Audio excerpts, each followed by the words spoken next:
तुळसी हारा गळा असे पितांबर तुळसी हारा गळा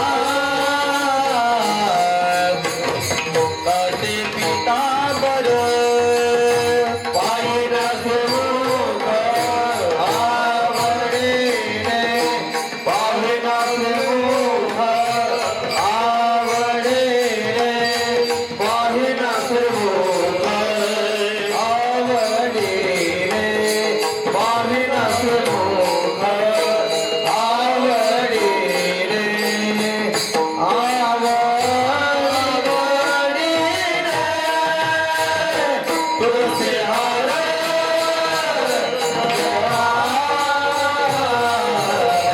कास पितांबर तुळसी हारा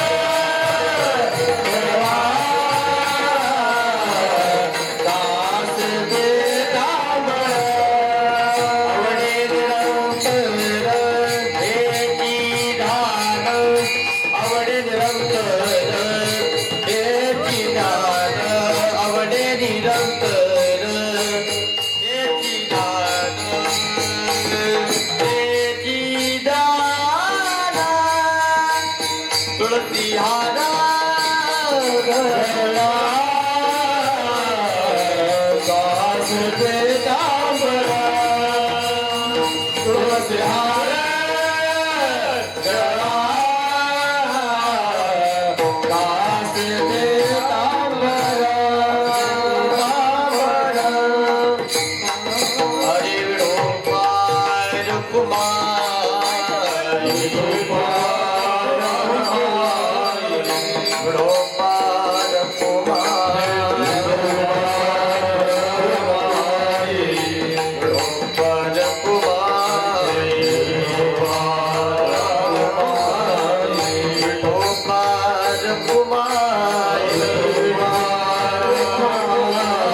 विठोबार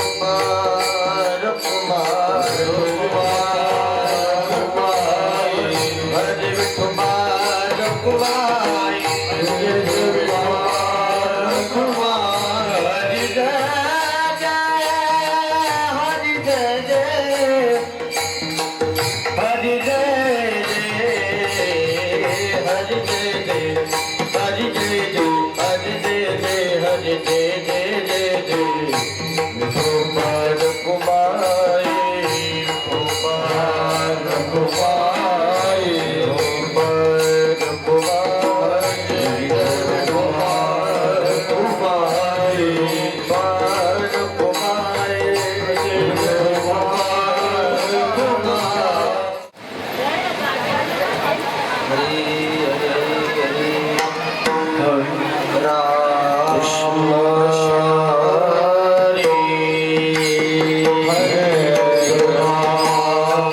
सुख झाले ओ सागरी सुख झाले ओ सागरी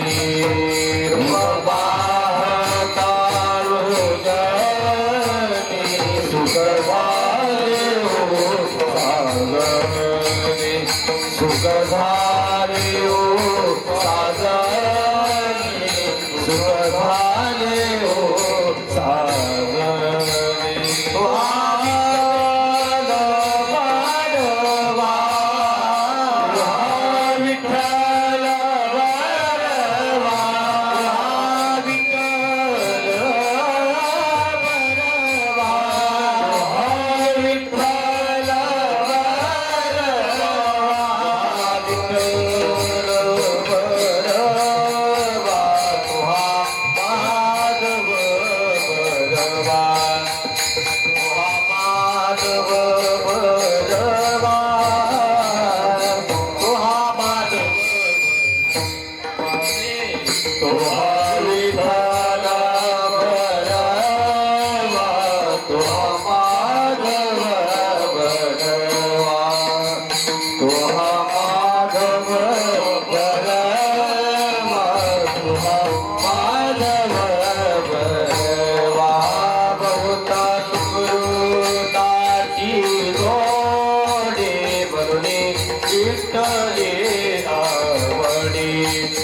करुणे विठ्ठले आवडी करुणे विठ्ठली आवडी बहुत सुखताची जोडी करुण विठ्ठले आवडी करुण विठ्ठले आवडी करुण विठ्ठले आवडी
कुमादेवीवर बापर कुमादेवीवर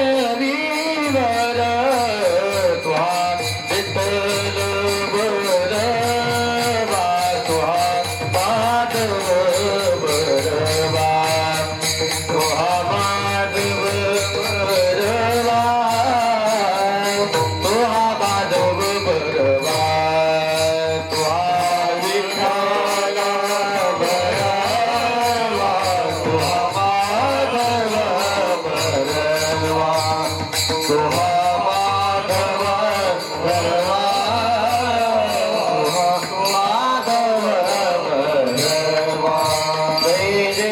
Krishna Hare Ram Krishna Hare Ram Krishna Hare Ram Krishna Hare परिसेवो माते माझी विनवणी परिसेवो माते माझी विनवणी ओ परिसेवो माते माझी विनवणी परिसेवो माते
सकळा स्वामी तीर्थाची सकळा स्वामी तीर्थाची सकळा स्वामी तीर्थाची मुक्ती मोक्ष मरणे तुझ्याची जाती मुक्ती मोक्ष मरणे तुझ्याची ऐक्या परते सुख रूप ऐक्या परती सुख रूप ऐक्या परती सुख रूप ऐक्या परती सुख रूप भागीरथी महादोष निवारिणी भागीरथी महादोष निवारणे सकळा स्वामिनी तीर्थाची सकळा स्वामिनी तीर्थाची सकळा स्वामिनी तीर्थाची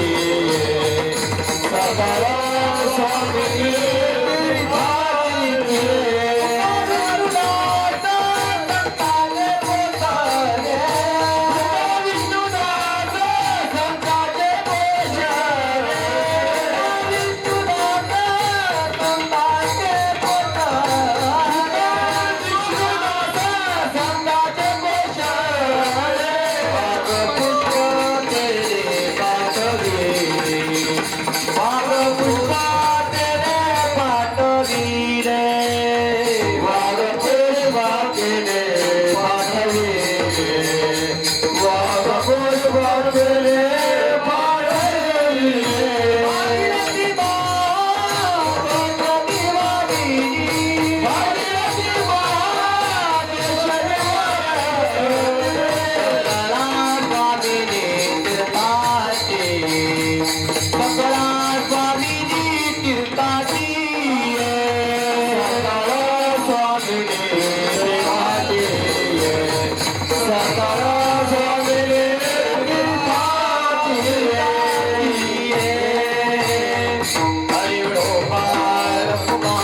सखळ स्वामी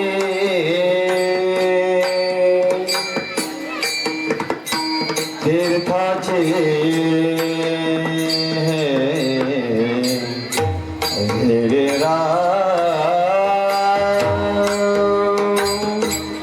रे रे ना सखळ स्वामी तीर्थाचे सकळ स्वामी रे रे ना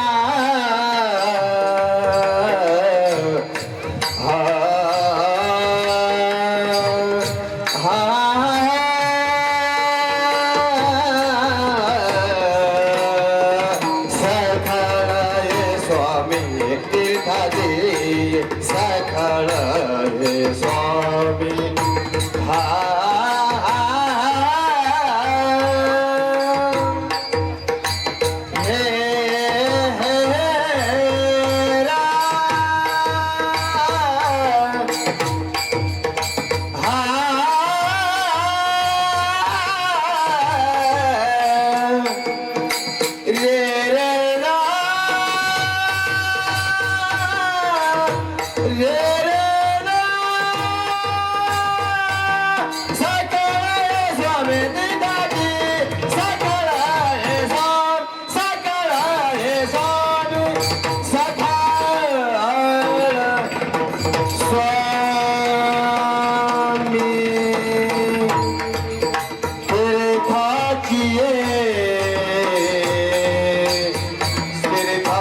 हरे विठ्ठल विठ्ठल विठ्ठल विठ्ठल विठ्ठल विठ्ठल विठ्ठल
परिसेवो माते माझी विनवणी, परिसेवो माते माझी विनवणी, मस्तक चरणी ठेवितसे भागीरथी महा दोष निवारिणी, सकळा स्वामिनी तीर्थाची ये। जिता भुक्ती मोक्ष तुझ्या तिरी असे, जिता भुक्ती मोक्ष तुझ्या तिरी असे, ऐक्य परत्रे सुखरूप भागीरथी महादोष निवारिणी, स्वामिनी सकळा स्वामिनी तीर्थाची ये।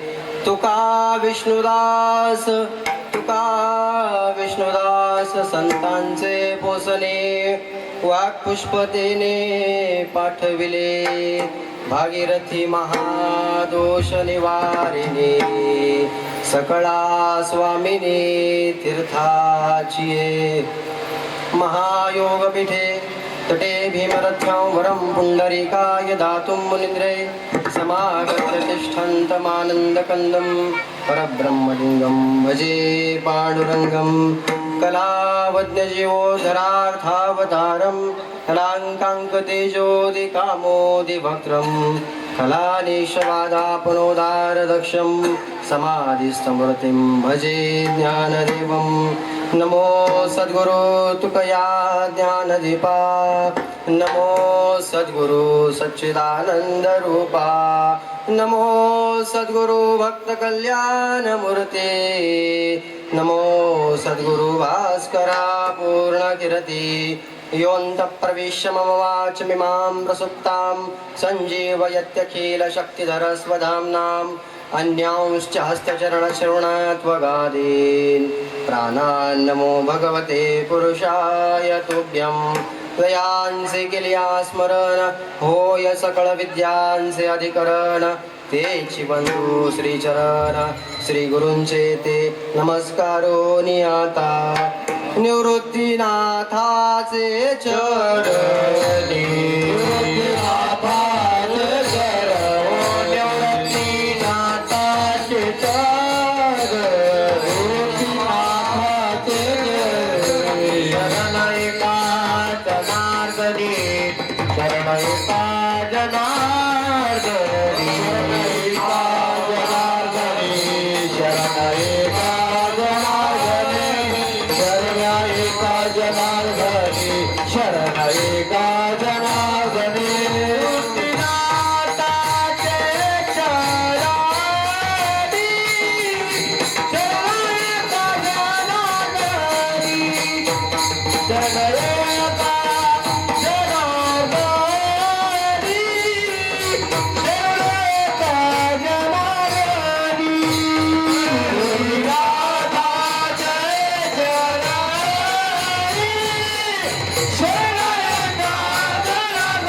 बिंदु सिंधु शुष्कलत्तरङ्गभङ्गरञ्जितं, विशत्सु पापजात जातकारिवारि संयुतं, कृतान्तदूतकालभूत भीतिहारि वर्मदे, त्वदीयपादपङ्कजं नमामि देवि नर्मदे, त्वदीयपादपङ्कजं नमामि देवि नर्मदे, त्वदीयपादपङ्कजं नमामि देवि नर्मदे।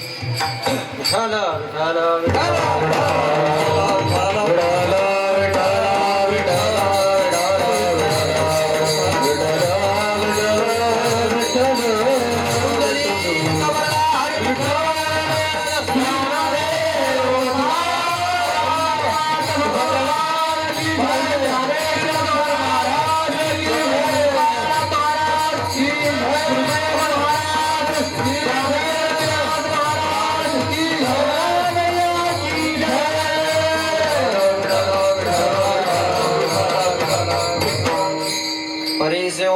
माझी विनवणी, मस्तक चरणी ठेवितसे भागीरथी महादोष निवारिणी, सकळा स्वामिनी तीर्थाची ये।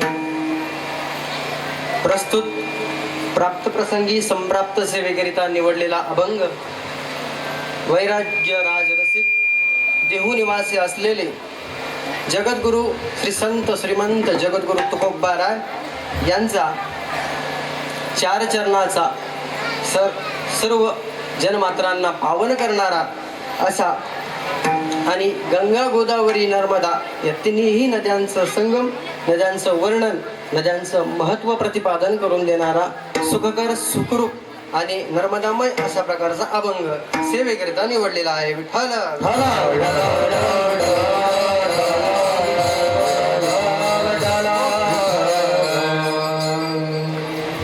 चिंतनाकडे वळण्यापूर्वी अल्पसा परिहार देणं वक्त्या साध्य कर्तव्य.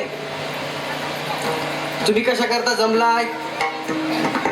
दहावेच कीर्तन आहे नाही. सर्वांना माहिती आहे, आपण सकाळपासून दिंडी काढली, कालपासून नवे तर 15 दिवसापासूनच लगबग लागली असेल. लगबग माझ्या रायाची.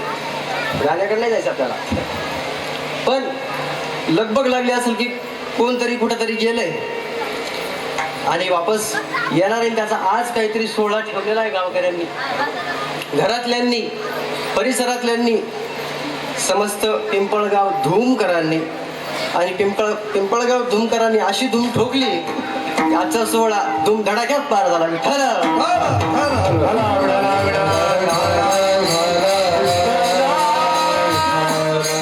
आज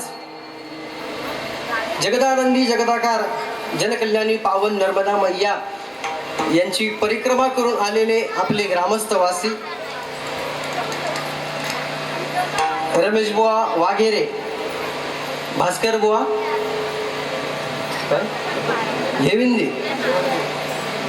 घेवंदे हे दोघं सुद्धा आमच्या सोबत होते परिक्रमा करत असताना. आज त्यांची परिक्रमा तशी 79व्या दिवशी संपूर्ण झाली ओंकारेश्वरच्या पवित्र पावन क्षेत्रामध्ये. आणि आज ते या ठिकाणी आपल्या गावामध्ये त्यांचं पुनश्च एकदा आगमन मोठ्या धूमधडाक्यात थाटामाटात आणि वाजत गाजत तुम्ही त्या ठिकाणी पफदाच्या बोलामध्ये त्यांची मिरवणूक, त्यांची यात्रा गावाच्या विशीपासून ते मंदिरापर्यंत, घरापर्यंत त्यांचं स्वागत. तुकोबाराय म्हणतात ना, तुका म्हणे नमन त्यासी, तुका म्हणे नमन त्यासी, हिती बोलावीत त्याशी नमो. जे बोळवण करतात, जे तीर्थाला जातात त्यांना सुद्धा तुकोबाराय नमन करतात, आणि जे बोळवण करतात त्यांना सुद्धा तुकोबाराय नमन करतात. तर असं तुम्ही त्यांची आज बोळवण केली. काही लोक फक्त वाळवण करतात, पण तुम्ही बोळवण केली. तर खूप छान अशा प्रकारचा सकाळचा कार्यक्रम उरकला. त्यानंतर माझ्या वाट्याला बामराला कीर्तनाची सेवा त्यांनी प्रदान केली. झालं असं, शेवटचे काही 78 त्यांचा 78वा 79वा 77वा दिवस असावा आणि आमचा 85वा 84वा दिवस असावा. त्या क्षणी भरपूर नर्मदा मैयाच्या परिक्रमेमध्ये माणसाला काय होतात, अनुभव यायला लागतात. अनुभव तेव्हा त्यांना तो शेवटचा दिवस होता. ओंकारेश्वर अगदी मुक्कामावरच पोहोचणार होतो आम्ही त्या दिवशी. ते म्हणाले, कोणाला तरी फोन करत होते, रमेश बाबा अरे कीर्तनकार भेटत नाही, कीर्तनकार भेटत नाही. आणि आहेत कीर्तनकार, ते जास्त मागतात, जरी घरी बसले तरी जास्त मागतात. काय म्हणतात, तारखाच नाही. आम्ही त्यांच्या सहज काठी टेकडून चाललेलो. त्यांच्यासोबत 2 पुण्याची माणसं होती. त्यांची माझी थोडीफार ओळख, रमेश बाबाची आणि भास्कर बाबाची ओळखच नव्हतीच कशीच अजिबात. फक्त थोडंफार तेवढं बघायचं. त्या दोघा पुणेकरांनी मला विचारलं, कारण की असा उर्ध्वमुद्रा लावलेला, या मुद्रा टिकवलेल्या, बुक्का लावलेला, पारमार्थी कोणीतरी दिसतंय. ते बोले, बाबा थोडाफार परिचय झाला, बरे तुम्ही कीर्तन करता का? मी म्हणलो हो करतो. काय फाशीची शिक्षा? नाही, फाशीची शिक्षा नाही म्हणले. आमच्याकडं दोन बाबा आहेत, त्यांच्याकडे कीर्तन करायचं. ते खूप परेशान झाले आणि त्यांना कीर्तनकारच भेटला. मग त्यांना पावला हा देह कागताली न्याय या रूपानं कसं काय लगेच नर्मदा माईने पुढून कीर्तनकारच पाठवला. आणि त्या क्षणी त्यांना लगेच शेवटच्या दिवशी हा मोठा दृष्टांत भेटला. अजूनही आयुष्यात भरपूर आले असतील 3-3.5 महिन्यात, 2.5 महिन्यात, पण हा शेवटच्या आदल्या दिवशी ओंकारेश्वरला पोहोचण्याच्या आदल्या दिवशीचा कडक चहा अमृततुल्य, तसा अमृततुल्य त्यांना दृष्टांत प्राप्त झाला. आणि ते म्हणाले खरंच मैयाला एवढी विनवणी केली, कोणीतरी कीर्तनकार पाठवा, कोणाच तरी फोन येऊ द्या, घरच्यांकडून आयोजन होऊ द्या. पण मग यांनीच घरच्यांना सांगितलं नाही, आता कीर्तनकार भेटलेत आणि त्यांना कीर्तनकार म्हणजे कीर्तनकार दगडाखाली येतो. गावगाव कीर्तनकार झाले, आमच्या गावात 17 कीर्तनकार आहेत. तर मग कीर्तनकारही असा पाहिजे, सेवा करणारा असा हवा त्यांना की ज्याची नर्मदा परिक्रमा झालेली असावी. आणि योगायोगानं आम्ही सगळे सोबतच होतो. त्यांची नर्मदा परिक्रमा चालू होती, योगायोगानं मीही त्याच्यात भेटलो. आणि मग त्या ठिकाणी त्यांनी मला काय केली, कीर्तनाची सेवा करण्याची आज्ञा दिली. आणि आज मी या ठिकाणी पिंपळगाव धूम या गावामध्ये आपल्या सगळ्या ग्रामस्थवासियांचं, संत महंतांचं दर्शन करण्याचा योग आला. आपल्या सगळं ग्रामस्थवासियांचे साष्टांग दंडवत प्रणाम करतो. सगळं गायक आपले मृदुंगाचार्य असतील यांच्याचं मी साष्टांग दंडवत प्रणाम, वेणेकरी असतील, सोबदार असतील, गायन गंधर्व कार्तिक महाराज आमचे नावकरी, आणि यांचा परिचय नाही पण सगळ्यांचे दंडवत प्रणाम. आमचे मित्र हनुमंतराय दादा मागू उभे ते परत्यांना रागे दंडवत प्रणाम, त्यांच्या चरणी सुद्धा साष्टांग दंडवत प्रणाम करतो. आणि सगळ्यात मोठं म्हणजे एवढी परिक्रमा केली त्या भास्कर भाऊ चरणी, रमेश भाऊ चरणी, या दोघांच्या साष्टांग दंडवत प्रणाम करतो आणि सेवेला सुरुवात करतो. विठ्ठल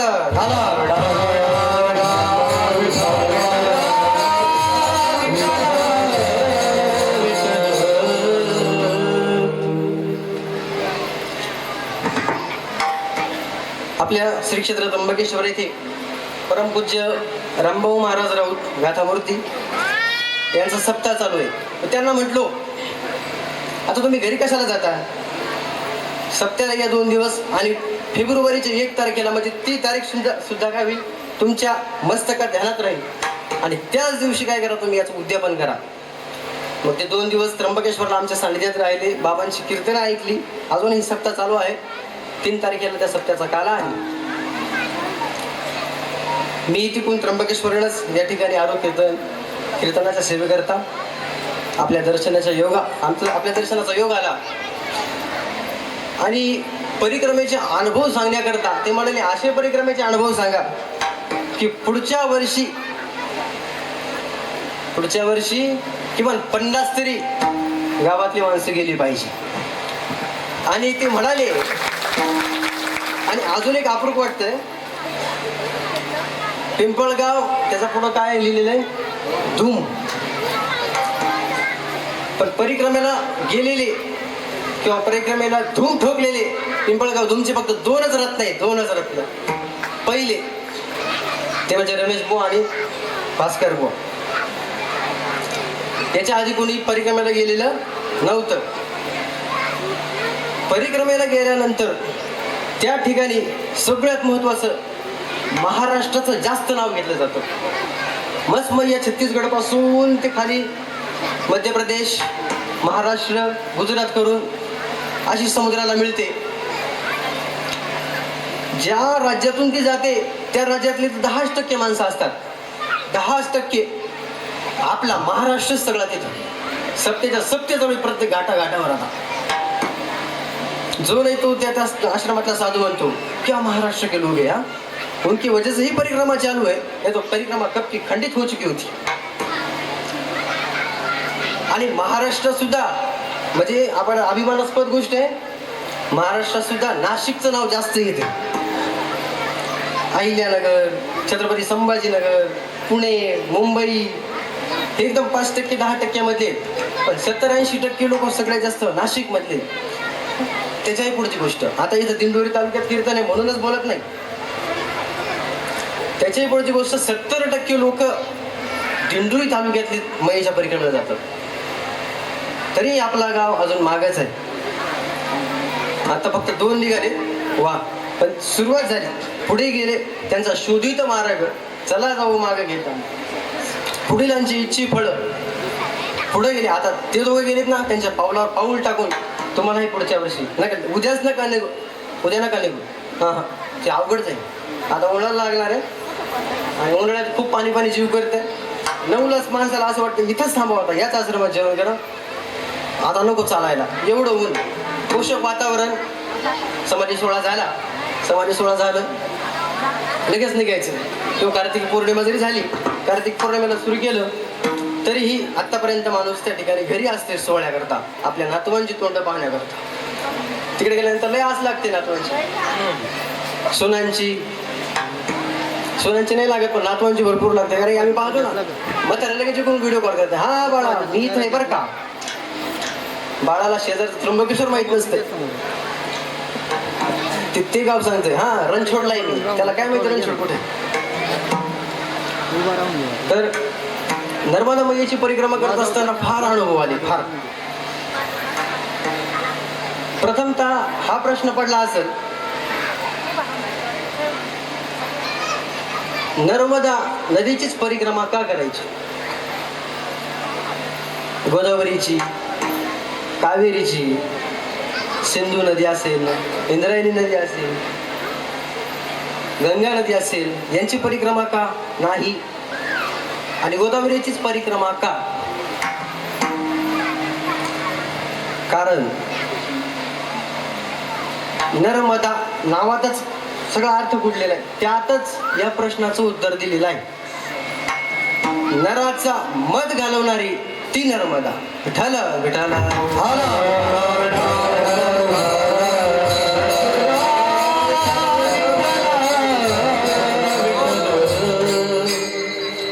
इकडं आपण मग मस्त हुशारा मारतो.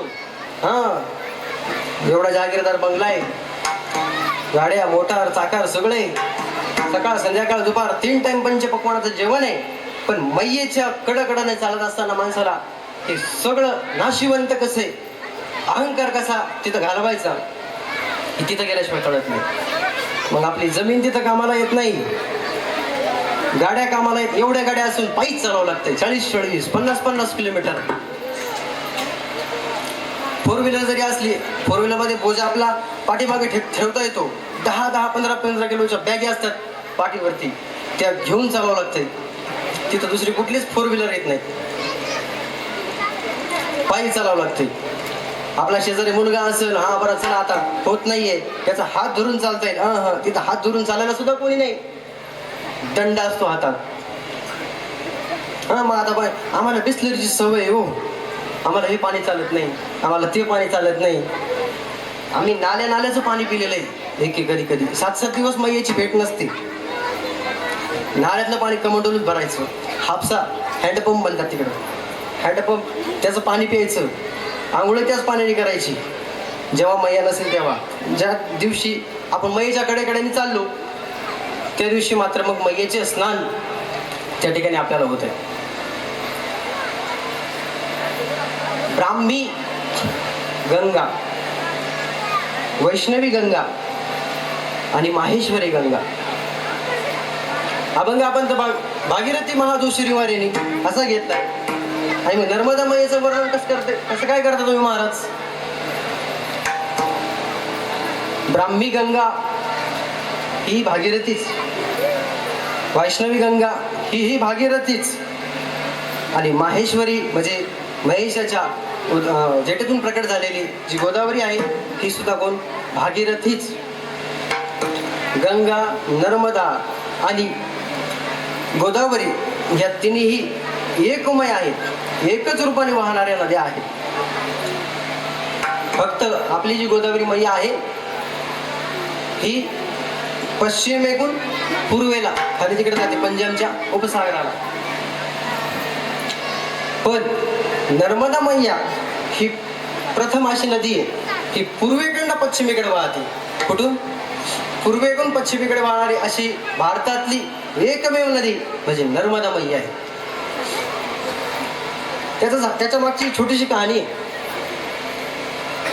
काय झालं, अमरकंटक आपल्या गोदावरीचा उगम कुठे आहे? कुठे गोदावरीचा उगम? आपल्या त्र्यंबकेश्वरला आहे. तसा मैयेचा, नर्मदा मैयेचा उगम हा अमरकंटकला आहे. अमरकंटक हे छत्तीसगड या राज्यामध्ये येतं.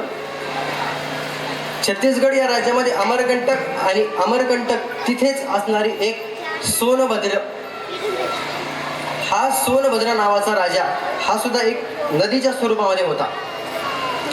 लक्ष देऊ नये का? मैया पूर्वेकडनं पश्चिमेकडे का वाहते? सोनभद्र नावाचा राजा हा सुद्धा एक नदीमय, एक नदी स्वरूप होता. आणि एक दिवस झाला असं, मैया, नर्मदा मैया 9 वर्षाच्या झाल्या. नर्मदा मैया या मेकल कन्या आहेत. त्यांना मेकल कन्या म्हणतात, मेकल सुता म्हणतात, रेवा म्हणतात, नर्मदा म्हणतात, अशी भरपूर अशा प्रकारची त्यांची नाव आहेत. तर मेकल सुता म्हणजे मेकल, तो जो अमरकंटकचा जो डोंगर आहे, अमरकंटकचा जो पर्वत आहे, त्या पर्वताला नाव काय आहे? मेकल पर्वत. आणि या मेकल म्हणजे या मेकल राजाची जी कन्या आहे ती आहे नर्मदा. कोणाची कन्या आहे? मेकल राजाची कन्या. मेकल राजा राहतात अमरकंटकला. हा मेकल नावाचा पर्वत, आणि या पर्वतातून उगम तिचा झालाय म्हणून तिला काय म्हणतात? मेकल सुता. सूत म्हणजे पुत्री. ही मेकल या पर्वतातून वाहते म्हणून मेकल सुता. 9 वर्षाच्या झाल्यानंतर मैयाजी त्यांचं विवाह करण्याचं ठरवलं. जवळच सोनभद्र एक राजकुमार होता. तोही नदीप्रमाणे वाहणारा असा राजकुमार. राजकुमाराकडं प्रस्ताव आला. खूप छान रमणीय अशा प्रकारचं सुंदर मैयेचं स्वरूप होतं. सोनभद्राने मैयेला मागणी घातली.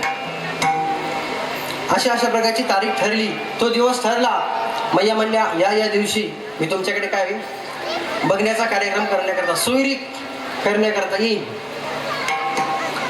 ज्या दिवशी बघण्याचा कार्यक्रम ठरला, सकाळची वेळ होती आणि मैयेच्या दासी, पाठराखीण म्हणतात, ती पाठराखीण, तिचं नाव जुहिला.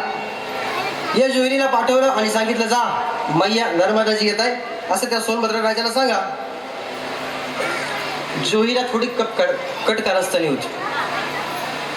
बघा, आपला घात आपल्या जवळचेच कसे करतात, आपला घात आपल्या जवळचे कसे करतात. जुहीला सोनभद्र राजाच्या राजवाड्यात गेली. सोनभद्र राजाला नमस्कार केला आणि म्हणाली, नर्मदाजी येत आहेत. पण सोनभद्र राजाला मनामध्ये आक्षेप उठला.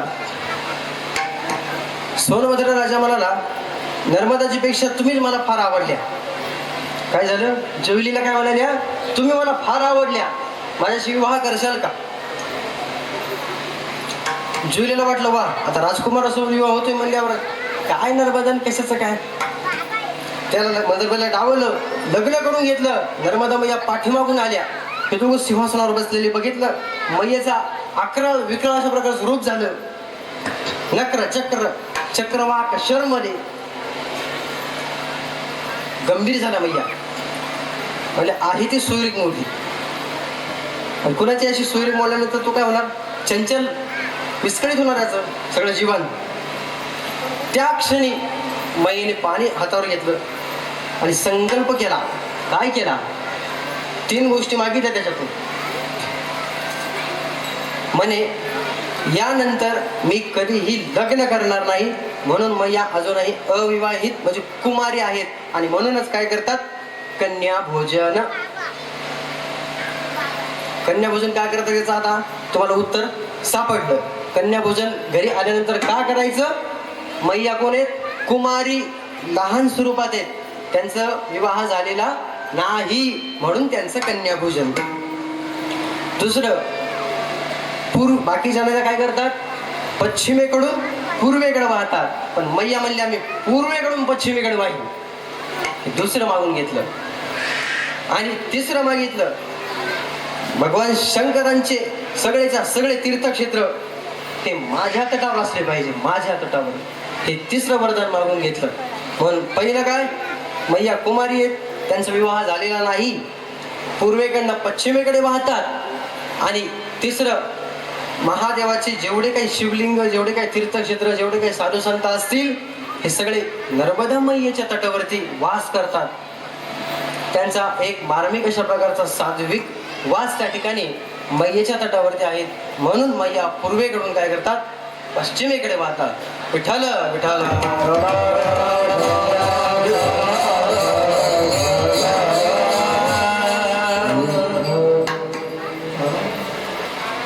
नर्मदा मैयाची परिक्रमा एक थोडक्यात सांगतो. धावत्या वेळेमध्ये जेवढं काही लवकर असेल ना, लवकर जेवढ्या फास्ट होईल तेवढ्या झडझडून वाईल आणि हे भक्तेची वाटेला झडझडून व्हायला नाही. या संसार जाळातून पटकन बाहेर जायचंय.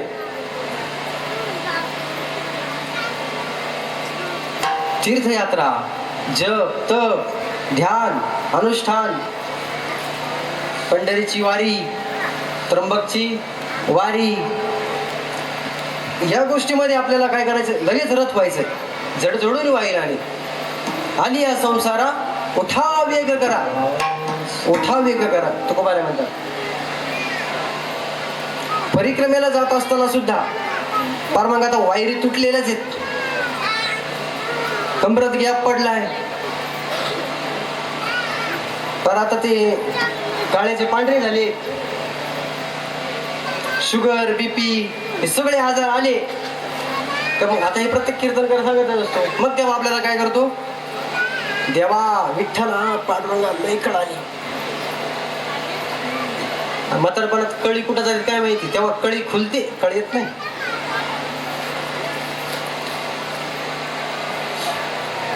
इथे नाचणारा कोण आहे, कीर्तनामध्ये नाचणारा कोण आहे, तरणा भाग्यवंत नटे हरी कीर्तनात, तरणा भाग्यवंत.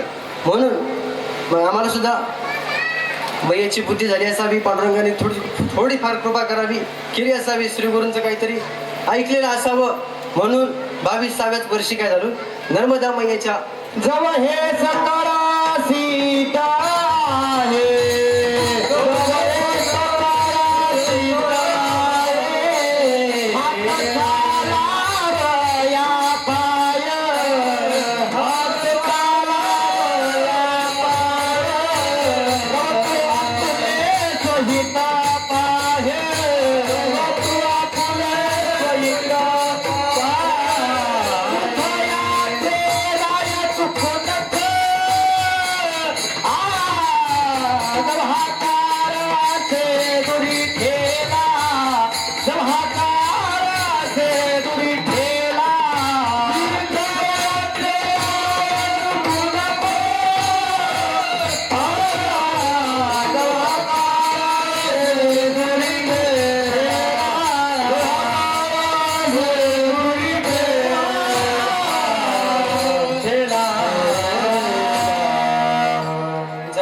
सकळ सिद्ध आहे, हात जादावया पाये, तव तू आपले स्वहित पाहे. तीर्थयात्रे जाय, चुकू नको, चुकू नको, चुकू नको, का चुकवू नको. काय काय असतात ना,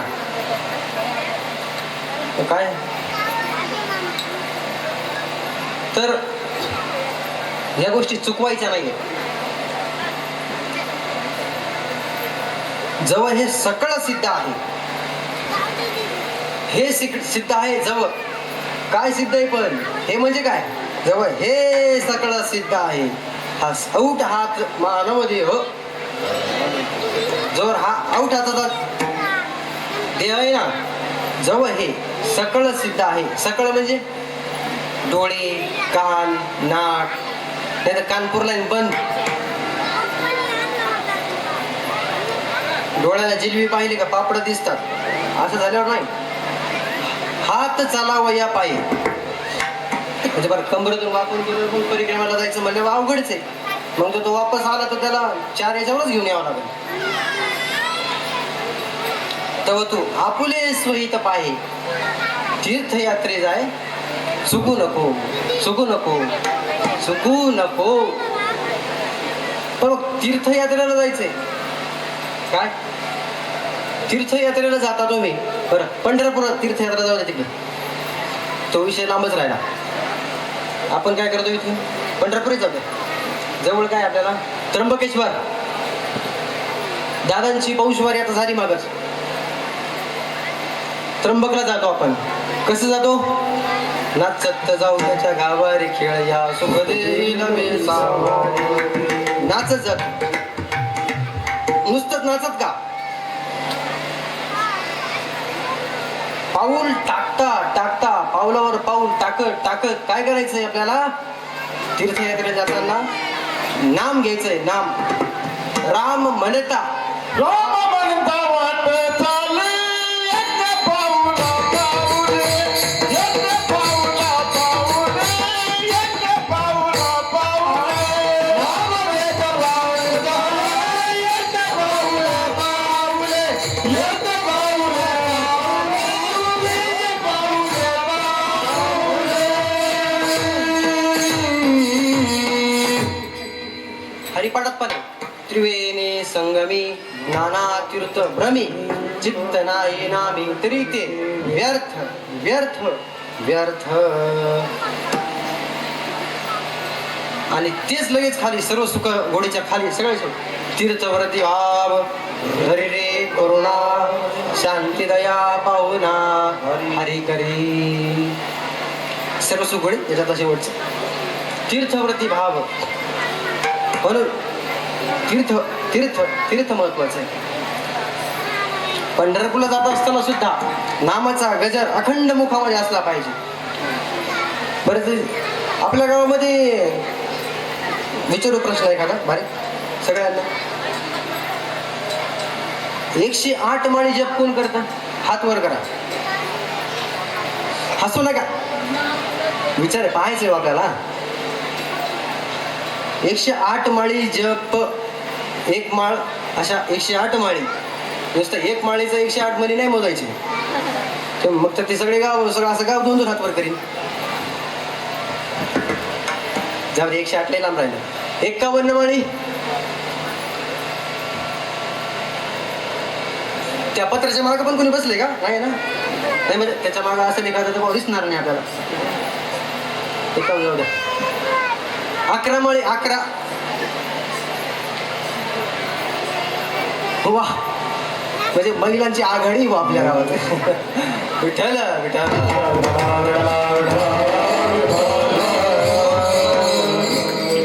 एक महिलेने तरी हात वर केला बघा. पुरुष हा खाली, इकडे बघा, इकडे बघा. हा बरोबर. एक माळ, एक माळ जप कोण करतं? एक माळ, एक तरी माळ जप करत असतात ना प्रत्येक कोणीतरी.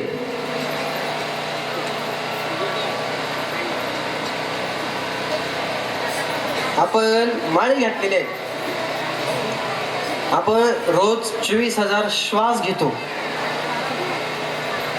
श्वासोच्छ्वास, ऑक्सिजन, O2.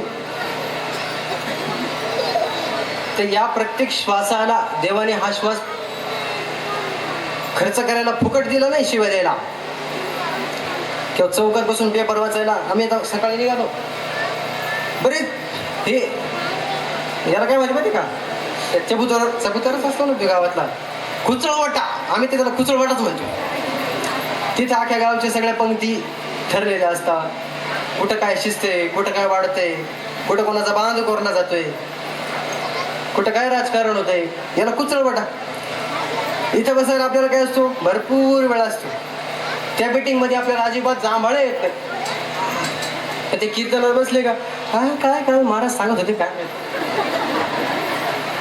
उद्याचा आता हा अभंग आजचा उद्या विचारला ना, थांबा फोन पाहतो काहीतरी असं असं होतंय. हे परमार्थाच्या बाबतीतच का? काय काय म्हणते महाराज. आता काही काही काय परवा दिवशी ज्ञानेश्वरी पारायण चालू आहे त्र्यंबकेश्वरला. महाराज एक सांगा नावाने खिल्लारी, त्यांना माहिती आता ते सोबत राहते. तर खिल्लारी मावशी होते आमच्या, ते इथं नाही म्हणून त्यांचं नाव घेतो. इथं त्या अवघड मग सगळं. त्या मावशी म्हणल्या मला की लय झोपी देऊ पारायण करताना. 50 ओळ्या झाल्या. 51 ओवीला मला असं वाटतं तिकडे जाऊन लगेच पडावं. आणि मग तिकडे गेलो तुम्ही झोपता का? नाही 2 तास गप्पा मारते ना मग बरं वाटतं. 2 तास का असं का? लक्ष लावून अंतरी कृष्ण पाहती नरनारी.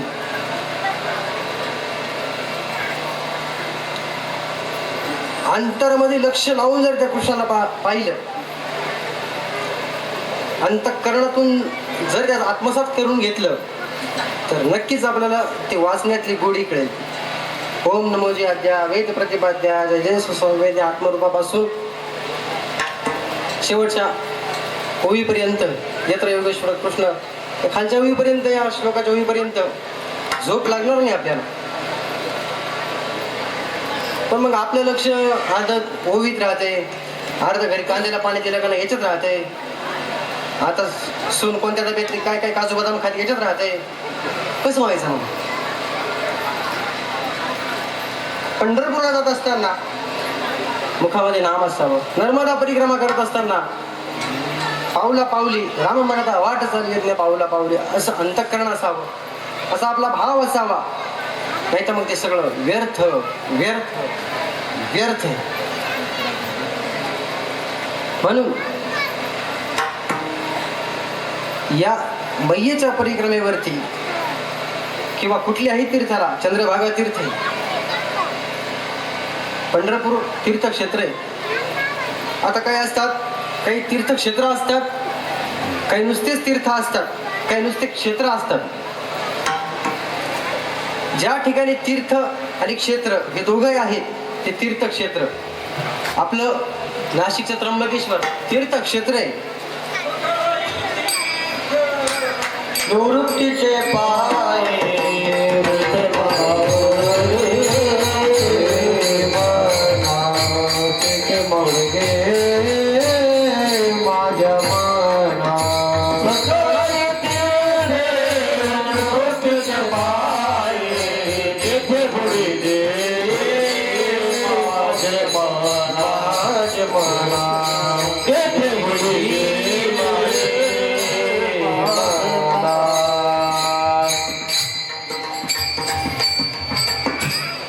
सकळही तीर्थे निवृत्तीचे पाय. त्या ठिकाणी दादांच्या चरणावर काय सर्व तीर्थ लोटांगण घालतायत. आपण तिथं जाऊन लोटांगण घातलं पाहिजे. कुशावर्तय कुशावर्ता करता असणार तया त्याची कैलासी राहिली. दृष्टी पडता ब्रह्मगिरी त्याशी नाही यमपुरी. त्र्यंबक हा तीर्थराज. तीर्थ आहे कुशावर्त, तीर्थ आहे क्षेत्र. आणि दृष्टी पडता ब्रह्मगिरी त्याशी नाही यमपुरी.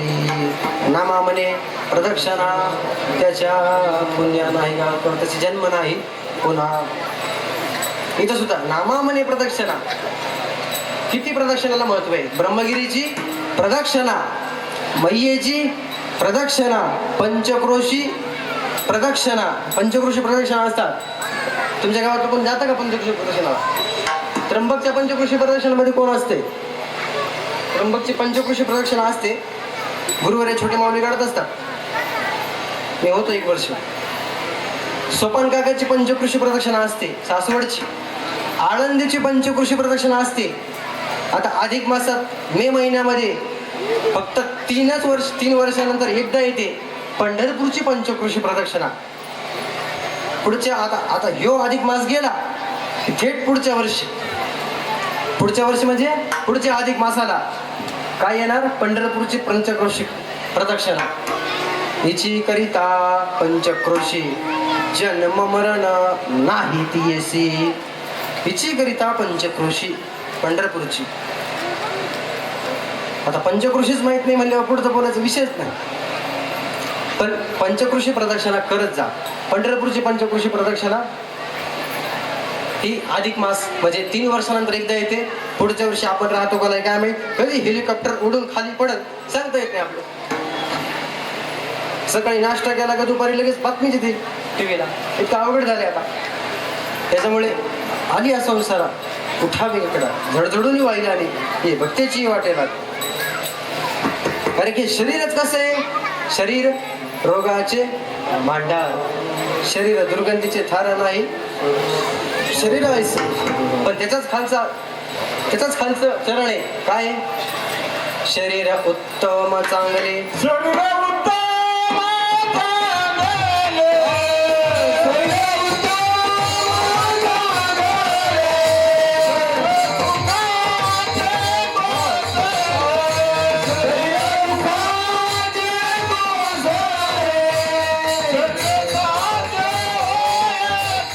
सुखाचे गोसारे, शरीर साचे होय केले,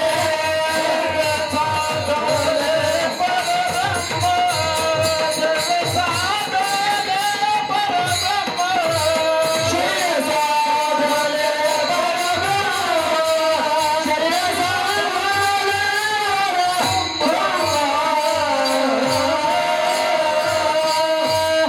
शरीर उत्तम चांगले, शरीर सुखाचे घोसुले, शरीरे साध्य होय केले, शरीरे साधले परब्रह्म एकमेव द्वितीयम ब्रह्म हा ज्ञानादेवा तू कैवल्यम, हे ब्रह्म साधायचं असेल तर हे शरीर आणि हा जन्म फार फार फार महत्वाचा आहे. कलियुगी उद्धार हरीच्या नामे, या कलियुगामध्ये आले कीर्तनातून, नामस्मरणातून, सत्संगातून, साधूच्या संगतीतून आणि उद्धारायचा असेल तर तीर्थयात्रेतून माणूस उद्धरल्या जातो. विठ्ठल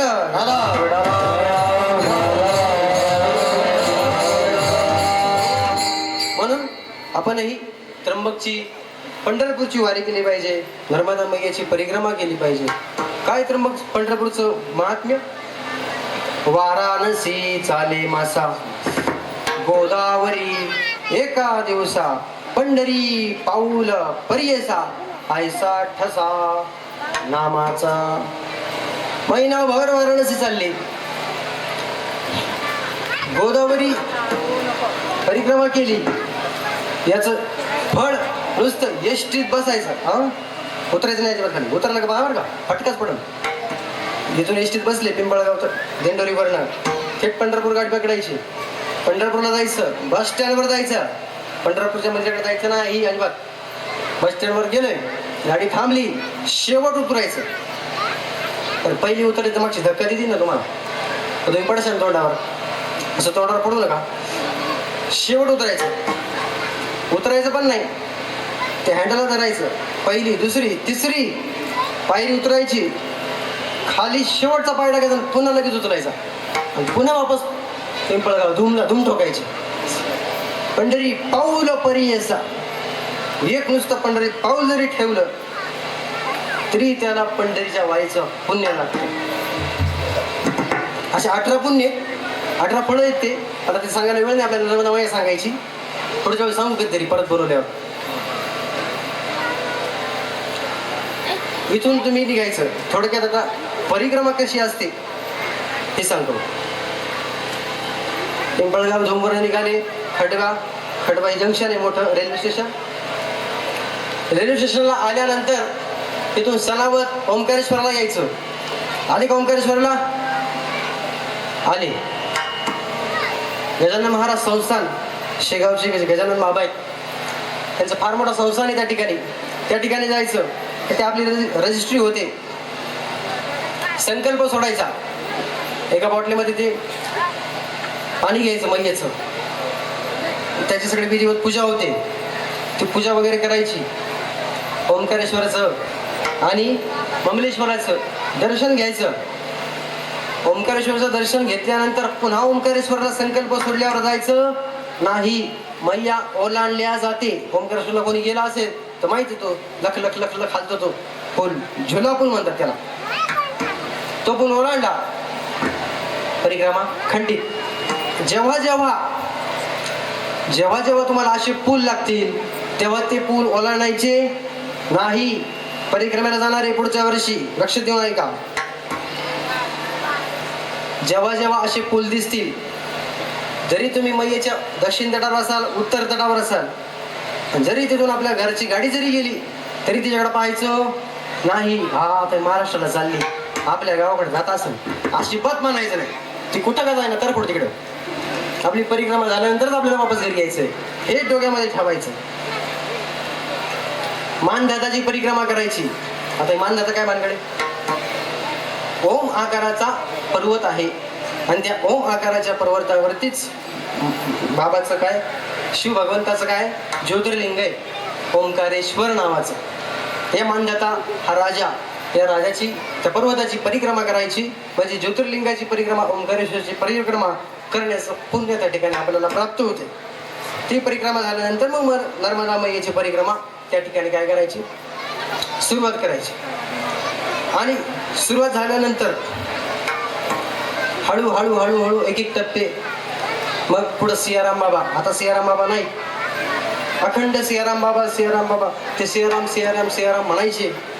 रोज फक्त आपलं रामायण पुढं असायचं ते वाचणं. 108 वय त्यांचं. किती आता नाहीत बाबा 2022-23 बाबा शिव झाले पण त्यांचे समाधी स्थळ त्या ठिकाणी आहे. बाबांनी 108व्या वर्षी 14 पायऱ्या खाली उतरायच्या त्यांच्या घाटावरनं. हळूहळू 14 पायऱ्या वर येईपर्यंत 1 तास लागायचा बाबांना. त्या काठी टेकवत 14 पायऱ्या उतरायच्या. लगेच तिथे एक वृक्ष आहे पिंपळ त्याला काय करायचं प्रदक्षिणा करायच्या. म्हणतात दक्षिण तटावरती जेवढे काही तुम्हाला काही दिसतील पिंपळाचे वडाचे दक्षिण तट ही मातृपितृभूमी आहे. आणि त्या प्रत्येक झाडामध्ये वृक्षामध्ये आपले माता पिता आपल्याला दर्शन देत असतात. म्हणून जे काही वडाची झाडं दिसतील पिंपळाची झाडं दिसतील यांना काय करायचे पाणी घालायचे प्रदक्षिणा करायचे नाही. कुठल्याही नर्मदा मैयाच्या परिक्रमा करत असताना फक्त मैयेचीच परिक्रमा झाली पाहिजे. कुठल्याही देवाऱ्यात गेलं त्या ठिकाणी परिक्रमा करायची नाही. घालीन लोटांगण मधीन चरण म्हणलं का आपल्याला सवय काय लगेच गरगा आणायचा छमकन तो गरगा आणायचा नाही. तिकडे घालीन लोटांगण म्हणू नाही तर मोकळं पटांगण म्हणू.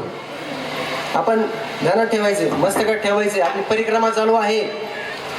आपण गोल फिरायचं नाही कुठल्याही मंदिराला परिक्रमा करायची नाही. आपल्याला फक्त मैया एके मैया तेवढंच ध्यानात ठेवायचं. सियाराम बाबांचं विशेष असं बाबांनी एकदा का त्या बाहेरच्या पातेल्यामध्ये पाणी पत्ती चहा साखर टाकली तांब्याभर. दिवसभर त्याच्यात कोणीच पाणी टाकायचं नाही कोणीच चहा नाही पावडर नाही टाकायची. पण जेवढे काही 100-200 परिक्रमावासी हजारो परिक्रमावासी असू देत हे रोज काही येईना या प्रत्येकाला तो चहा बरोबर पुरायचा. दुसरा त्यातला माणूस कुणीच पाणी ना पत्ती ना साखर अजिबात ओतणार नाही. विठाल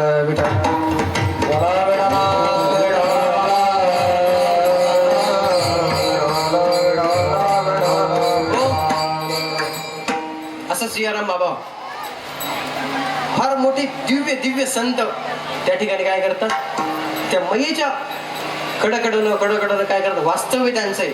सगळ्यात पहिली परिक्रमा 42 वर्ष मार्कंडेय ऋषी यांनी केली. किती वर्ष 42. फक्त ऐकायचं जायचं नाही आपल्याला फक्त ऐकायचं. म्हणजे तुम्ही निघशाल 42 वर्ष चला जाणार नाही तुम्ही माहिती आहे आम्हाला फिक्स. 42 वर्ष मार्कंडेय ऋषींनी परिक्रमा केली. त्यानंतर परिक्रमेचा एक नियम 3 वर्ष 3 महिने 13 दिवस अशी तुम्ही परिक्रमा करू शकता. 3 वर्ष तिकडच घराला डायरेक्ट टाळ फोन बंद. त्यानंतर कोणी 6 महिन्यात परिक्रमा करते कोणी 3 महिन्यात परिक्रमा करते. पण मग आमचं चालणं असं तगडक तगडक तगडक तगडक तगडक तगडक तगडक ही आमची परिक्रमा 79 दिवसातच पूर्ण झाली. हरकत नाही पण ती नामस्मरणानं पूर्ण झाली यात वाद नाही. बाबांनी तर खांद्यावरती खांद्यावरी पताकांचे भार असे खांद्यावर दोघांच्याही पताका होत्या. ती पताका घेऊन काठी तर वेगळीच दंड खातात पण आपल्या गावची काहीतरी एक नियमावली एक परंपरा म्हणून त्यांनी खांद्यावरती पताका घेऊन त्या ठिकाणी मैयेची परिक्रमा केली. आनंद आहे.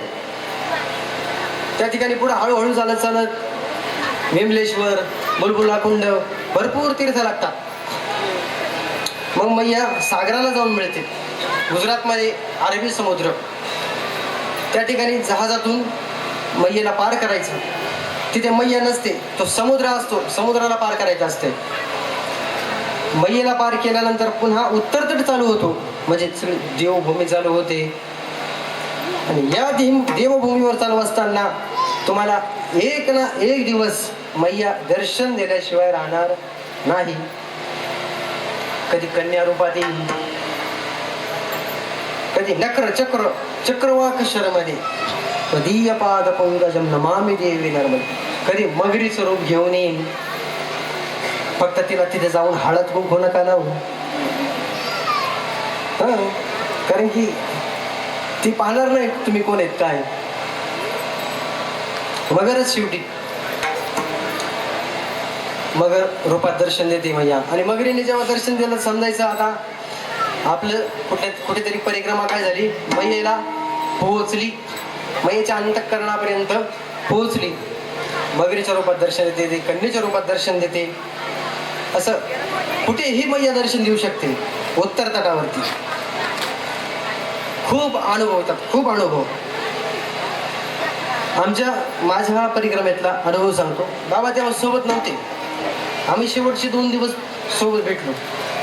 उशीरच झाला, पण मग त्याच्या आधी एक बुधनी म्हणून गाव होतं. बुधनी बाबांना माहिती आता, ते परिक्रम येतात आपल्याला. फक्त पिंपळगाव, धूम, नाशिक, दिंडोरी एवढंच गाव माहिती, आणि आसपासची काही पंचक्रोशीतली. त्या बुद्धीच्या 5 किलोमीटर आधी, त्याच्याही आधी सकाळी आम्ही निघालो. मैयेचा चमत्कार बघा तुम्ही कसा आहे.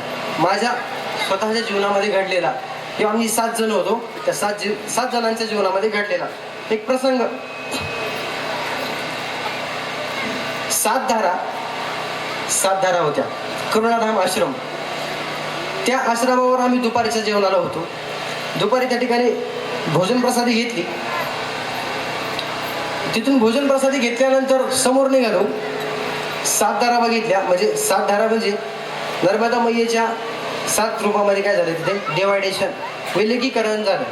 त्या ठिकाणी छोटे 7 बेट आहेत मध्ये मैयेच्या. त्याचं दर्शन घेतलं. समोर गेलो.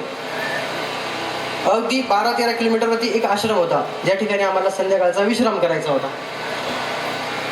रात्रीचा विश्राम. त्या आश्रमामध्ये माझ्यासोबत 80 वर्षाचे एक आजोबा होते. किती? 80 वर्षाचे. चालायचे किती ते? 40, 45, 50.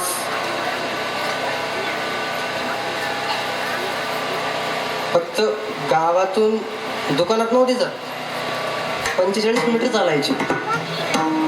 किंवा त्र्यंबकची एक प्रदक्षिणा, अशा 2 प्रदक्षिणा करायच्या त्र्यंबकच्या. मग आता तुम्ही आता हे करा, विचार करा पायाला कसं झालं असं. 10 किलोचं पाठीवरती बॅग, हातात कमंडलू काठी. कमंडलून काठी हे लायसन आहे आपलं. कमंडलून काठी तुम्ही बाजूला केले, तुम्ही आम आदमी झाली, आम आदमी. मग तुम्हाला कोणी चुकून फेकून देईल, आम फेकून. कमंडलून काठी म्हणलं की नर्मदे हर, नर्मदे हर, नर्मदे हर. अहो प्रभूजी चाय पाणी लोगे, लगेच कोणीतरी चहा करणार. हॉटेल असले ना, अहो थोडं बालभोग कर लो. बालभोग, नाश्ता म्हणजे बालभोग असतो. तिकडचे शब्दही अजून भरपूर शिकायला भेटल्या. आपण तुम्ही याला काय म्हणता, मिठाला काय म्हणता? मीठच म्हणता. आमचे शब्द वेगळे आहेत. आम्ही त्याला रामरस म्हणतो. रामरसाची चवी आन रस रुचती केवी, म्हणून त्याला रामरस. रामरस जर नसेल जीवनामध्ये किंवा ताटामध्ये, चव लागेल का? मीठात नसेल. आता आळणीच सगळी भाजी झाली, काय केलं हे काल पण पहिल्यांदाच केलं काय. किंवा नवीन नवरी असं तर सासूबाई म्हणजे लगेच बोलायला तयारच राहतील. सुनबाई तुमच्या घरचे शिकवलं नाही वाटतं तुम्हाला. रामरसाशिवाय जीवनातही चव नाही आणि ताटातही चव नाही. म्हणून त्याला तिकडे काय म्हणतात, मिठाला राम रस. आणि खरं मिठाला मीठ म्हणलंही नाही पाहिजे. तरी आपल्याकडे बरेच जण म्हणतात नमक वाढा, गोड वाढा. तिकडे नमक गोड विषयच नाही, रामरस वाढा. अजून एक शब्द ते आपल्याकडे काय असते, मिरची. मिरची आहे ना, मिरची माहिती आहे ना, मिरची तिखट लागते हिरवी. ते त्या मिरचीला काय म्हणते, ती काय तिखट.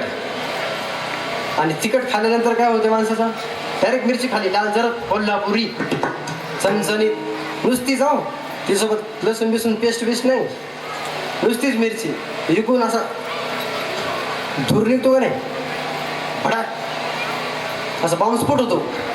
त्याच्यातून काय निघते, आग आग होते ना माणसाची, लाही लाही होते.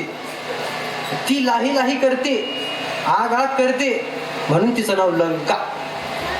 काय तिला काय म्हणतात, लंका. तर लंका काय झाली, भस्मसात पृथ्वी, भस्म झाली लंका. हनुमंत त्यांनी लंका जाळून टाकली होती, म्हणून ती लंका जाळून टाकते माणसाला खाल्ल्यानंतर, म्हणून तिचं नाव लंका. मिठाचं नाम रामरस. अशी 2-3 नावं.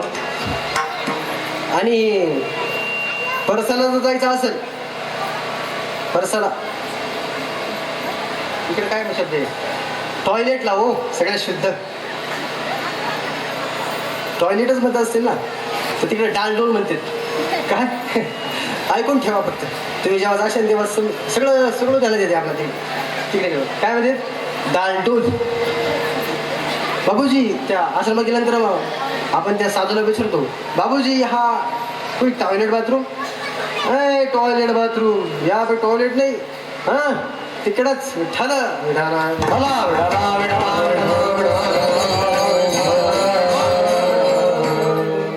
असे 2-4 शब्द ते तिकडं नवीन शिकायला मिळतात.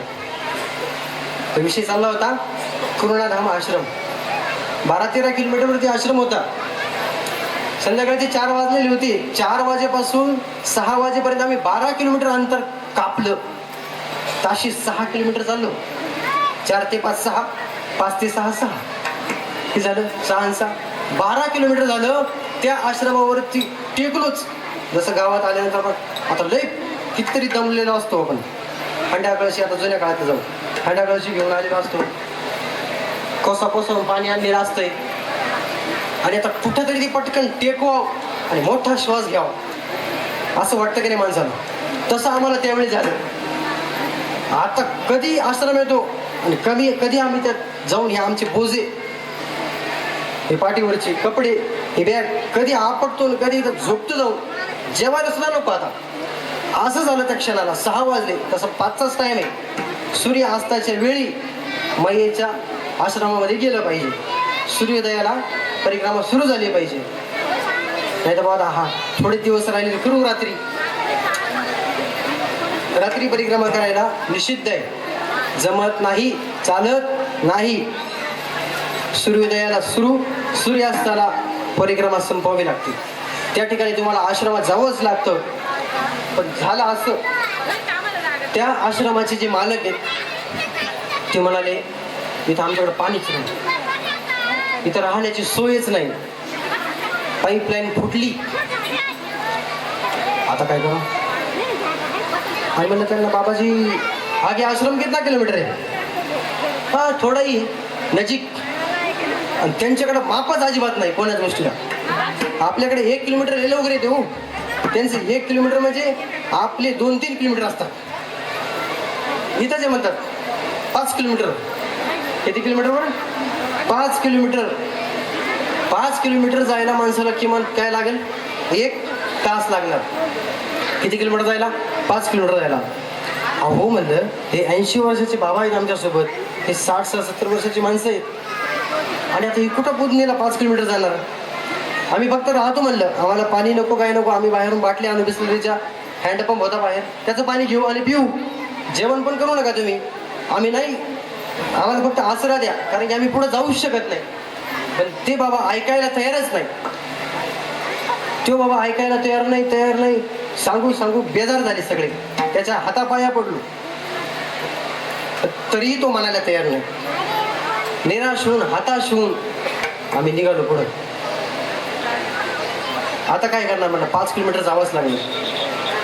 पण आता इथून पुढं मैयेची कशी प्रत्येकावरती नजर असते हे समजते. फक्त 300 मीटरच्या अंतरावर गेलो. किती? 300 मीटरच्या अंतरावर गेलो आणि हनुमान दादाचंच मंदिर होतं. हनुमान दादाचं मंदिर होतं असं छोटंसं. तिथे गेलो. म्हणलं चला जाऊ दे, आता कुठं पुढं जायचंच नाही. म्हणलं पुढं जर गेलो ना तर त्या गावातच आपली समाधी बांधावी लागत. तर त्या दिवशी ते जर पास धरले असते तर 60 किलोमीटर झाला असतं एका दिवशी. किती? 60 किलोमीटर झालं असतं. 55 किलोमीटर तर चाललोच होतो आम्ही. आता म्हणलं आता आपली कॅपॅसिटी नाही. म्हणली आपली अवस्था फार बिकट झालेली. सगळे माणसं म्हणू लागले मला चला ठीक आहे. हनुमान दादाच्या मंदिरात थांबलो. शेजारीच त्या मंदिरात एक साधू राहत होते. कोण राहायचे? साधू राहत होते. आणि त्या साधूला ते साधू फेरफटका मारण्याकरता बाहेर आले त्यांच्या रूममधून.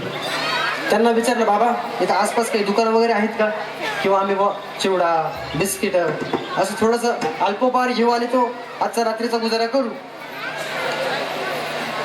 तो क्या सामने ही दुकान है मगर किस लिए चाहिए? वहाँ पे आश्रम पे वो नहीं ठहरने दे रहे. त्या आश्रमावरती ते थांबू देत नव्हते. मग आम्ही आलो पुढं. यहाँ पे गुजारा करेंगे आज रात तक का. यहाँ पे रुकने की हमें परवानगी दीजिए. हाँ रुको रुको कोई दिक्कत नाही. कोण म्हणलं? साधू म्हणले. आनंद वाटला. त्याच्या पुढचं त्यांचं वाक्य, अरे हमारे पास तो सब सामग्री है, दाल है चावल है आटा है, लो कर लो और खा लो.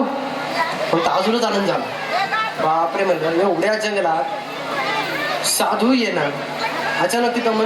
बरं ते आता आमच्या हातात सारखं तुम्ही मॅप चालूच ना, लोकेशनला प्रत्येक गोष्ट येते. आता इथे यायचं जरी पण मला लोकेशन पाठवलं होतं पिंपळगाव धुमला कशी धूम ठोकायची, तर अशी यायचं या रस्त्याने.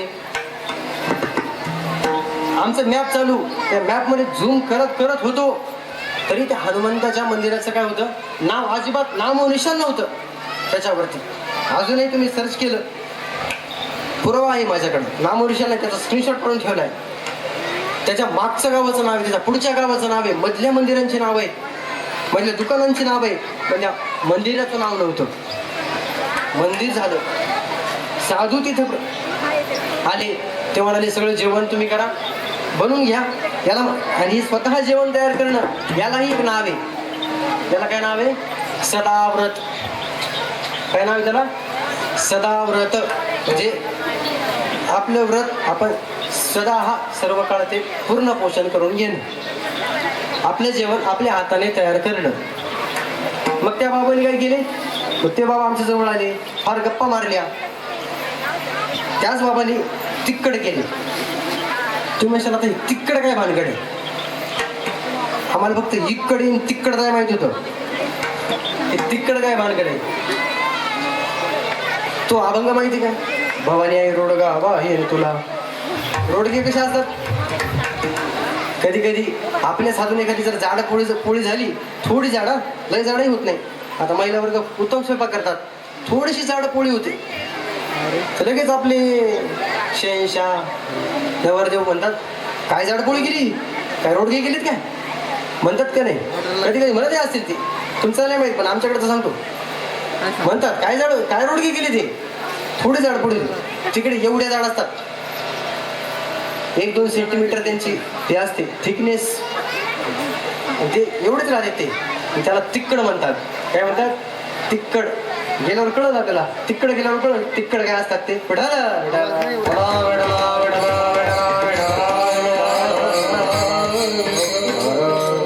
तर त्या बाबांनी साधूने तिक्कड केले. आमच्या एक आचारी होते आमच्या त्याच्यामध्ये, ते घरी आचारीच आहेत. त्यांनी बटाट्याची भाजी केली, छान स्वयंपाक झाला, जेवलो आणि समोर निघालो. आता याच्या पुढं समोर निघाल्यानंतर सकाळी 6 वाजता उठल्यानंतर म्हणालो ते मागे हनुमानदादाचं मंदिर आहे, तिथे साधू छान तिकड करतात हो. म्हणे मंदिर आहे पण साधू नाही. काय म्हणले? मंदिर आहे तिथे साधू राहत नाही. याच्यापेक्षा अजून मोठा दृष्टांत काय की मैया कशा कोणत्या रूपात कोणाला कधी पाठवतील हे चालतानाच कळतं. त्या वाटेवर चाललो अनुभवाची अशी रांग लागते आपल्या मागे रांग. जेव्हा आपण चालतो ना खूप त्रास होतो. आता हे सांगणे अजिबातच नाही. बोलू का? गर्भिणी बाई 9 महिने 9 दिवस झाले प्रसूत झाल्या त्याच तुम्हाला गरोदरपणाच्या त्या प्रसूतीच्या वेदना सांगू शकतील. वाणबाई वेदना नाही सांगू शकत. तसं परिक्रमेवर जे गेलेत त्या पावलावरती चाललेत तेच खरं भोगू शकतील किंवा ते खरं तुम्हाला सांगू शकतील. बाकीचं नाही सांगू शकत. परिक्रमा करत असताना पायही फार दुखतात, गुडघे दुखतात. अहो रात्री 4 बाटल्या तर आठवड्यात संपल्या. एक बाबा भेटले आम्हाला 35-40 वय होतं त्यांचं, कमी होतं. ते म्हणाले सगळ्या मागच्या वर्षीची गोष्ट त्यांनी सांगितलेली, त्यांची दुसरी परिक्रमा होती. ते म्हणाले मला 3 महिन्यामध्ये झंडूबाम त्या झंडूबामच्या 51-52 बाटल्या लागल्या. एवढे गुडघे दुखतात, एवढे पाय. आता हा माझा सुद्धा इथून एवढा हा पाय खूप दुखतो अजून सुद्धा. परिक्रमा जायच्या आधी दुखायचा तरी गेलो मी, तेव्हा जास्त दुखत नव्हता, पण आता जास्त झालं. ते असं पिरगळल्यासारखं होतंय, जसं धुणं पिळतो तसं पिळल्यासारखं होते. तरी मग आता घरी आल्यानंतर जास्त दुखायला लागला. पण तिकडं अजिबात चालताना न वाटे बैलाच्या चिंता. चालताना काहीच वाटत नव्हतं. सर आणि आल्यानंतर ब्रह्मगिरीची प्रदक्षिणा केली ना एवढे पाय दुखायला लागले. आणि म्हणले 25 किलोमीटर आहे ते एवढं दुखायला लागलं.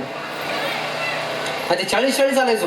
संध्याकाळी काही वाटत नव्हतं, थोडंफार दुखायचं आणि सकाळी पुन्हा 160 आणि लगेच सावधान. कारण की का मैया आपल्याजवळ रात्री येतात, आपले पाय चेपतात. आणि याचा खरंच मला अनुभव आलेला आहे. अहो असं वाटतं एखादा उंदीर नाचतो की काय आपल्या पायावरती तुड. आणि त्या अंतरून जेव्हा बाजूला करतो त्या उंदीर येणे काहीच नाही. एवढा स्लॅबच्या एक ती खोली होती, पण असं कोणीतरी पाय दाबल्यासारखं. हा एक अनुभव आला, पाय दाबल्यासारखं झालं. पण मला नाही, आमच्यासोबत 2-3 जण होते, ते पण म्हणले काय उंदीर होती का काय. मी म्हणलं सगळे कोणतं पॅक आहे, उंदीर कसं इथे. मग दुसरे काही पालीबिली आल्या होत्या. अहो तू पाय दाबल्यासारखं व्हायचं. मग या साक्षात तिथं पाय दाबायला येतात. म्हणून जगदानंदी जनकल्याणी पावन अशी नर्मदा मैया ही दोष निवारिणी आहे. गंगा ही दोष निवारिणी आहे. मैया ही दोष निवारिणी आहे. म्हणूनच अभंगाच्या दुसऱ्या चरणामध्ये तो भागीरथी महा दोष निवारिणी, भागीरथी महा दोष निवारिणी, भागीरथी महा दोष निवारिणी, भागीरथी महा दोष निवारिणी, भागीरथी महा दोष निवारिणी, भागीरथी महा दोष निवारिणी, भागीरथी महा दोष निवारिणी, भागीरथी महा दोष निवारिणी. गळा स्वामिनी तीर्थाची आहे, गळा स्वामिनी तीर्थाची आहे, गळा स्वामिनी तीर्थाची आहे, गळा स्वामिनी तीर्थाची आहे. भागीरथी महा दोष निवारिणी, भागीरथी महा दोष निवारिणी, भागीरथी महा दोष निवारिणी, भागीरथी महा दोष निवारिणी.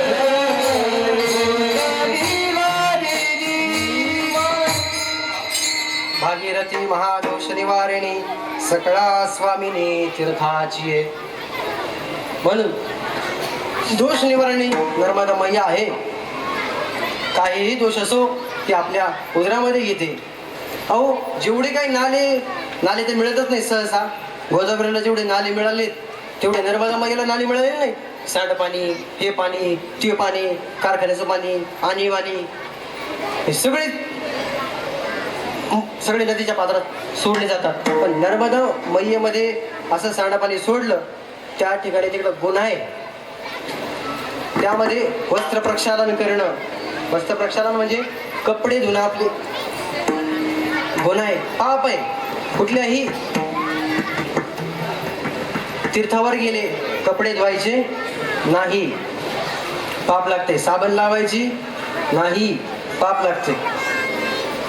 म्हणून फक्त त्या ठिकाणी स्नान आणि स्नान एवढंच महत्वाचं आहे. बाकी त्या ठिकाणी जर आपण काही कपडे वगैरे धुतले तर आपलं पाणी कपड्यांचं त्यामध्ये जातं. मैया काय होतात, मलिन होतं. एवढंच काय, कोणी आपल्या चड्ड्या सुद्धा त्याच्यामध्ये धुत नाही तर कमंडलूत पाणी घेतात. कमंडलूत पाणी घेतलं तिथे बाहेर आणून त्या पाण्याला आज्ञा नमस्कार करून आम्ही तुमचा दुरुपयोग करतोय असं म्हणून सुद्धा काय करतात, त्या चड्ड्या वगैरे कपडे वगैरे धुत असतात. एवढे काही धार्मिक माणसं आहे. काही म्हणजे डायरेक्ट गावरान टप्पू साबण लावणार सर एक्सल तिथं आणि ते सगळं पाणी मैये. आणि पुढची माणसं ते पाणी पितात. हो 7-8, 8-8 दिवस ते पाणी आपल्याला प्यावं लागते. नर्मदा मैया, आपण आता उत्तर वाहिनीवर आलो. त्या ठिकाणी नाभी स्थान आहे. मैयाची नाभी त्या ठिकाणी अर्धी परिक्रमा पूर्ण होती. उत्तर तटाला अर्धी परिक्रमा पूर्ण झाली, समोर जायचं अमरकंटक. त्या ठिकाणी मैयाचं बाल स्वरूप आहे. दूध धारा आहे, कपिल धारा आहे. त्या ठिकाणी मैयाचं बाल स्वरूप मध्ये छोट्याशा नदीच्या प्रमाणात एक ओढा, एक स्रोत, त्याचं त्या ठिकाणी दर्शन होते. अमरकंटकून परत खाली ओंकारेश्वरकडे आता परतीचा प्रवास. काही तर डायरेक्ट घुम, त्यांना चालणं होत नाही, ते थेट गाडीवर बसतात, थेट ओंकारेश्वर. असं करू नका, फळ प्राप्त होणार नाही. एक तर सगळी गाडीनंच करायची, नाही एक तर सगळी पायीच करायची. तुमच्यावर आहे. सगळी गाडीने करायची, एक पायी करायची. भेसळ करायची नाही. कारण की संकल्प करतानाच पैदलम, आणि जर तसा असेल तर संकल्प करतानाच ते म्हणतात दुचक्रवाहन, असा संकल्प केला जातो. 2 पायाचं वाहन, 4 पायाचं वाहन, या वाहनाने आम्ही परिक्रमा करणार, पायाने आम्ही परिक्रमा करणार. संकल्प करताना असं केलं जातं. संकल्प मोडतो आपण जर गाडीवर बसलो. काय हरकत काय तुम्हाला? गाडीवर बसून इकडं घरी यायची गरजच काय एवढी? नाही ना, लग्न आहे, सोयरीक आहे, ते घरचे लग्न लावून घेतील, घरचे लग्न पाहून घेतील. कुठलंही काम असो, आपण गाडीने परिक्रमा करायची नाही. पायी ठरवली, पायीच करायची आणि ती पायीच पूर्णत्वाला ओंकारेश्वरपर्यंत आणायची. विठ्ठल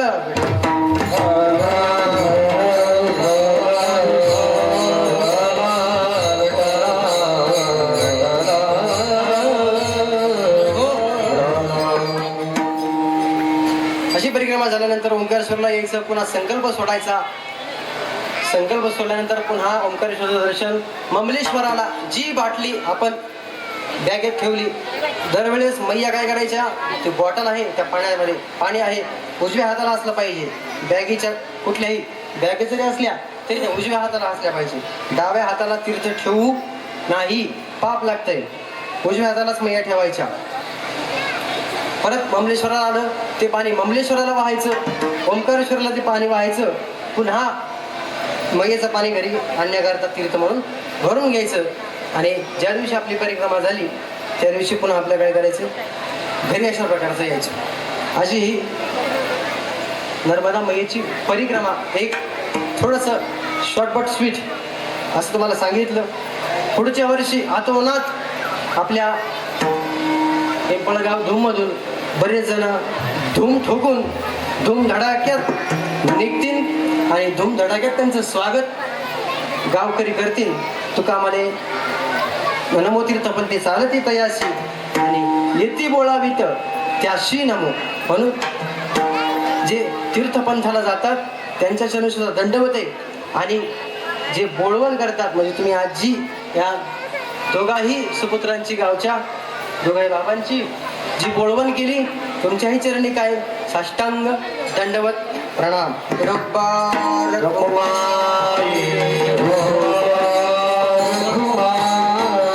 रघुबार कुमार रघुबार कुमाई रघुबार कुमार रघुबार कुमार हरि जय जय हरि जय जय हरि जय हरि जय हरि जय जय हरि जय जय हरि जय हरि जय जय जय विठ्ठल रखुमाई जय जय विठ्ठल रखुमाई विठ्ठल रखुमाई जय जय विठ्ठल रखुमाई हरि जय जय हरि जय जय हरि जय हरि जय हरि जय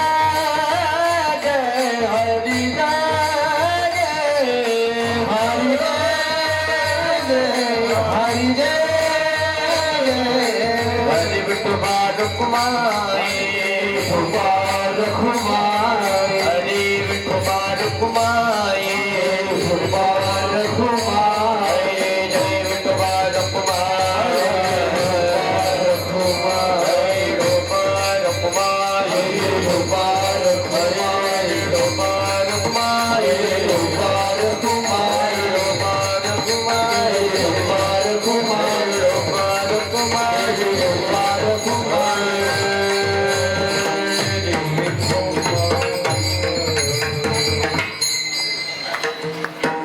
बाबांचरणी साष्टांग दंडवत प्रणाम. तर भागीरथी महा दोष निवारिणी सकळा स्वामिनी तीर्थाची. रमेश बाबा भास्कर बाबा त्यांची गोड सुंदर अशा प्रकारची परिक्रमा नर्मदा मैयाची पूर्ण झाली.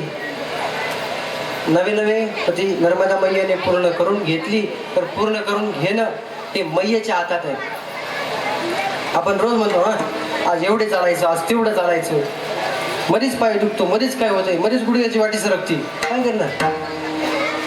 मैया ठरवते आपण किती चालायचं. मैया ठरवते आपण कुठल्या आश्रमावर राहायचं. आपण ठरवून काहीही होत नाही. म्हणून मैयेने ठरवलं म्हणून काय झालं आज बाबांची परिक्रमा काय झाली त्या ठिकाणी पूर्णत्वाला आली. आज त्यांनी कन्याभोजन केलं. महाप्रसाद मोठ्या प्रमाणात झाला. कीर्तन महोत्सव ठेवला आणि या भव्य दिव्य अशा प्रकारच्या परिक्रमेची खूप गोड अशा प्रकारची सांगता केली. मैयेचा चिरकाल अशा प्रकारचा त्यांच्यावरती आपल्या समस्त ग्रामस्थांवरती त्यांच्या माध्यमातून आणि पिंपळगाव धूम दिंडोरी क्षेत्र नाशिक क्षेत्र महाराष्ट्र या सर्वांवरती मैयेची कृपा असावी. आज यावर्षी 2 जण आपल्या गावातून मैयेच्या परिक्रमेला निघाले. पुढच्या वर्षी कीर्तनाला बसलेले आज ते लोक जाणार आहेत. माझा उजवा हात जाणार की डावा हात जाणार इथं भेग पाडली ना अशी. बरं दोघं मिळून जा फक्त गावात काही ठेवा बोलवण करायला. सगळीच गेले तर मग परत तुम्हाला तिथून वाजत गाजत कोण आणणार. जा मोठ्या संख्येने जा. जेवढे जाल फार मोठा अनुभव आहे. फार मोठी दिव्य दिव्य अशा प्रकारची विभूती आहे. दिव्य दिव्य भगवंताचे शिवलिंग आहेत. नर्मदेश्वर नंदिकेश्वर काय काय सांगायला आता 34 कोटी त्या ठिकाणी मैयेच्या किनाऱ्यावरती काय शिवलिंग आहे. प्रत्येक शिवलिंगाचं दर्शन करा. प्रत्येक साधू संतांचं दर्शन करा. मैयेचं रोज स्नान करा. प्रसन्नतेने मैयेची रोज परिक्रमा करा. मैया काहीही सांसारिक पारमार्थी आहे की किंवा परलौकिक या दोन्हीही घटकांनी काय करते माणसाला भरभरून अशा प्रकारचा काय करते तर प्रतिसाद देते फळ प्राप्त करून देते. आणि मैयेश्वरांनी तुकोबारा शेवटच्या त्यांना काय म्हणतात तुका विष्णुदास संतांची पोसणी तुका विष्णुदास संतांची पोसणी संतांचे पोसणी तुका विष्णुदास संतांचे पोसणी वाघ पुष्प तेरे पाठविले वाघ पुष्प तेरे पाठविले वाघ पुष्प तेरे पाठविले वाघ पुष्प तेरे पाठविले भागीरथी